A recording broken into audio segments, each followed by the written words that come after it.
Next మనం bleeding తీసుకుంటే, bleeding అంటే మోషన్ వెళ్ళినప్పుడు రక్తం రావడము, ఇవన్నీ దీన్ని బ్లీడింగ్ అంటారు అనమాట. సో యూజువల్గా ఈ piles or haemorrhoids, internal haemorrhoids ఉన్నప్పుడు ఇందులో బ్లీడింగ్ అనేది ఖచ్చితంగా ఉంటుంది మనకు. సో చాలా మందికి వాపుతో పాటు, బ్లీడింగ్తో పాటు వాపులాగా ఉంది మనకు, బ్లీడింగ్ అనేది ఎక్కువ అవుతుంది అనుకుంటే డెఫినెట్గా వాళ్ళకు ఒకసారి పైల్స్ ఏమన్నా ఉన్నాయా, హర్షమూలలు హెమరాయిడ్స్ ఉన్నాయని డెఫినెట్గా ఒకసారి ఎగ్జామిన్ చేసుకోవాలా.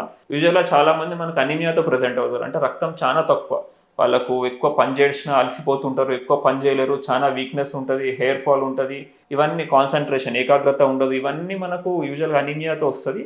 యూజువల్గా ఈ పైల్స్ ఉన్న వాళ్ళకు మోషన్ వెళ్ళిన ప్రతిసారి కొంచెం కొంచెం బ్లడ్ వెళ్తూ ఉంటుంది కాబట్టి చాలా రోజుల తర్వాత వాళ్ళకి అనీమియాతో ప్రజెంట్ అవుతారు. సో ఇప్పుడు డాక్టర్ దగ్గరికి, హాస్పిటల్ మన దగ్గరికి వచ్చినప్పుడు చాలా వీక్గా అనిపిస్తూ ఉంటారు, బ్లడ్ చూస్తే 4-5 అట్లా ఉంటుంది, వాళ్ళకి అలసట ఎక్కువ వస్తుంటుంది.